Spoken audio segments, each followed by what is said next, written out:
Tuberkulosis merupakan salah satu jenis penyakit menular, yang dimana penularannya dapat melalui cairan yang kita keluarkan pada saat kita batuk ataupun pada saat kita bersin. Yang artinya, secara penularan dapat diartikan jika penularan tuberkulosis ini cukup mudah, sehingga orang di sekitar kita dapat terkena tuberkulosis juga. Oleh sebab itu, pencegahan tuberkulosis harus dijalankan atau harus diterapkan.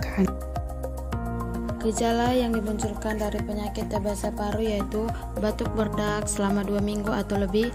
Batuk dapat disertai dengan ciri gejala yang lebih spesifik seperti dahak bercampur darah, batuk darah, sesak napas, badan lemas, nafsu makan yang cenderung menurun, malaise, berkeringat pada malam hari tanpa kegiatan fisik, demam meriang yang berjalan lebih dari 1 bulan.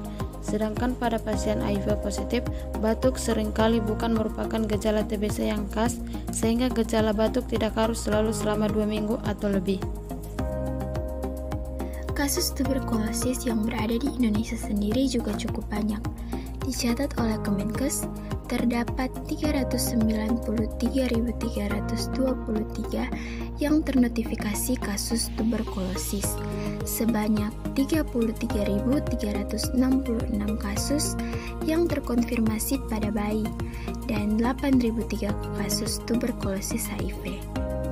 Didapati dari berbagai fakta yang ada, penyakit tuberkulosis termasuk penyakit yang masih menjadi masalah negara. Pemerintah Indonesia memiliki program pencegahan penyakit tuberkulosis melalui TOS TBC yang sudah berjalan sejak tahun 2019. Oleh karenanya, sudah harus menjadi kewajiban bagi kita masyarakat Indonesia untuk ikut aktif dalam pencegahan penyakit tuberkulosis ini. TOS TBC berasal dari singkatan Temukan, Obati, Sampai Sembuh TBC. Program ini merupakan salah satu pendekatan untuk menemukan, mendiagnosis, mengobati, menyembuhkan, serta menghentikan penularan pasien TBC di masyarakat.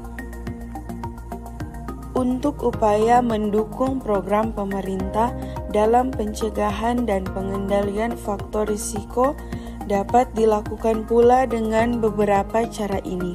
Yang pertama, membudayakan hidup bersih dan sehat.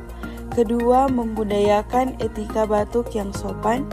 Ketiga, melakukan perbaikan kualitas rumah dan lingkungan sesuai dengan standar rumah sehat. Keempat, peningkatan daya tahan tubuh. Kelima, penanganan penyakit penyerta TBC. Keenam, penerapan pencegahan dan pengendalian infeksi TBC di fasilitas pelayanan kesehatan maupun di luar fasilitas pelayanan kesehatan. Pengobatan TBC atau tuberkulosis aktif umumnya membutuhkan beberapa kombinasi obat-obatan. Obat yang paling umum digunakan meliputi isoniazid, rifampicin, ethambutol, dan pyrazinamide. Pada kasus TB yang resisten terhadap obat, kombinasi antibiotik, fluoroquinolones, dan obat suntik biasanya digunakan selama 20 hingga 30 bulan. Beberapa obat lain pendukung juga ditambahkan untuk melawan resistensi obat.